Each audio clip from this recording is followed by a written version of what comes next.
Sad to say, but a guy called me up. He's working with a family. He tells me, Avi, what do you do? The mother is sitting here by me crying and saying, I want my child to die.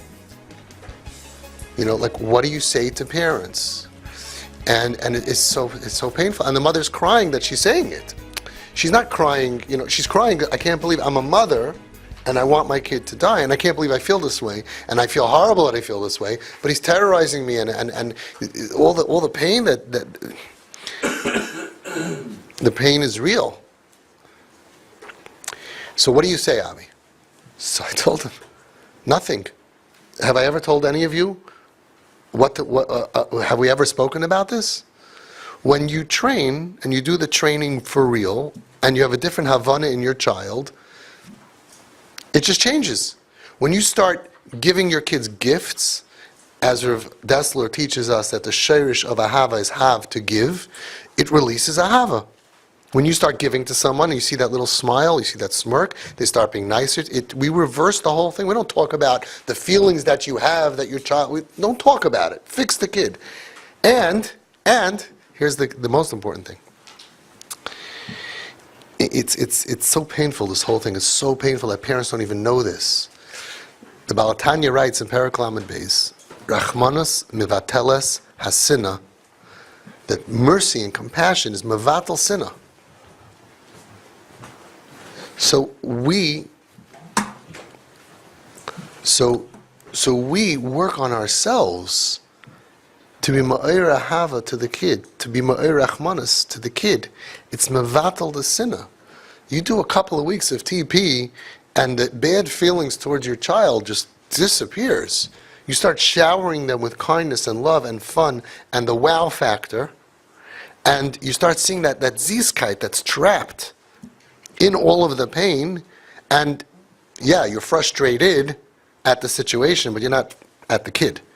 And you start you look at them differently. You start realizing that this is much more about us than it is about them. Hashem wants us, healthy parents, from Klal Yisrael, community, the healthy ones, to rescue those that are suffering.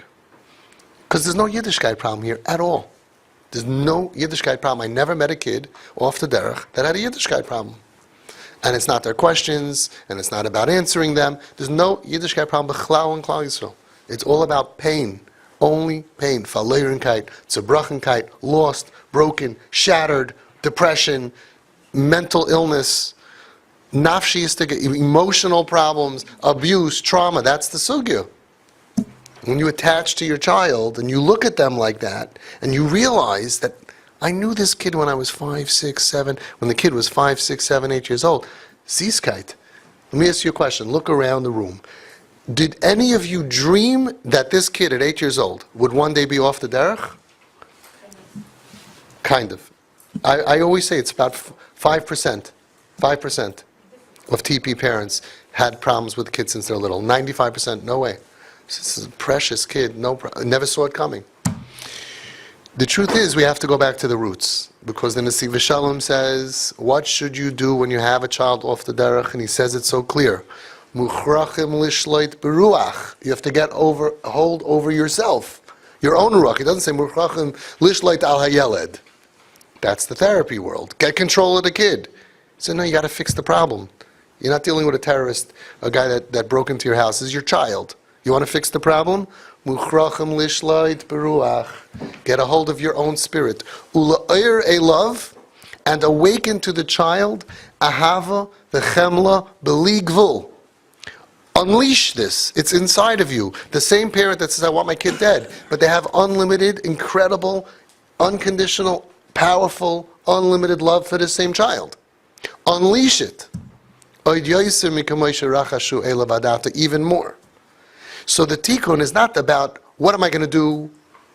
Am I going to throw the kid out of the house? Am I going to put down my foot? Am I going to put down consequences, boundaries? That doesn't make the fever go away.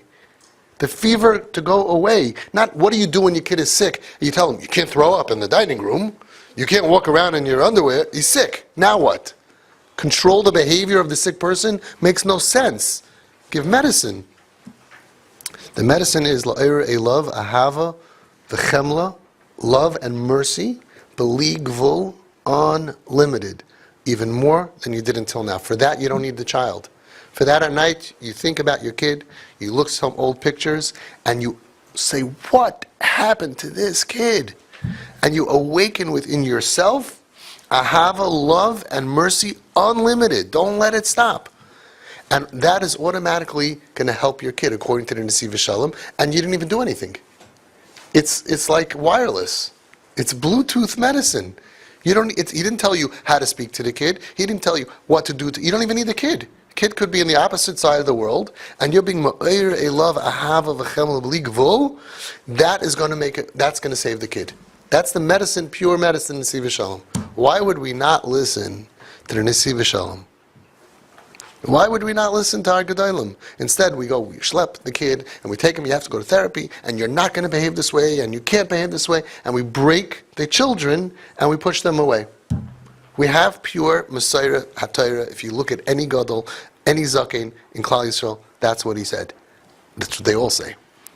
Love, not because we're modern and we're liberals and we have to accept whatever your child wants to be, you have to accept. No, because we have medicine. We have medicine to heal their pain. So you have to be the heroes for your kids and follow love, compassion, and be ma'ir elava. Don't be scared to cry. Not in front of the kid. You don't need to, not in front of the kid. Don't be scared. Be ma'ir love, because that's the medicine. So it's so easy because we want to cry, because we're looking at a charbon. We want to cry. So you have to let yourself be ma'ir ahava v'chemla to this child by yourself and awaken it to the child. And it's like parents, in a way, would rather send their kid to Utah and raise $120,000. They'd rather send their kid to psychiatrists, therapists, and spend all the money. It's such a pure, cheap way. Just shower the kid with love, unlimited love. That's the medicine. And some parents struggle with it. Like, no, I don't hug my kids. I don't want to spend time with my kids. I'm not that kind of guy. I don't like bowl games. I don't like going here. It's like, you got the medicine. It works. Baruch Hashem. Do it. Ad HaSoif. Think about it. What you should be thinking every night is, what can I do to surprise this kid? What's my next move? What's my next move? Especially the fathers, because the mothers are thinking, generally speaking, the mothers are thinking much more. The fathers, you're thinking, I know about the bills to pay and going to work, I get it. But you have to be thinking, what am I going to do to come up with a surprise to make my kid like, wow, my father loves me. My father's crazy about me. My parents like me. That's the medicine. Like. Hatzlacha. Come back with good news.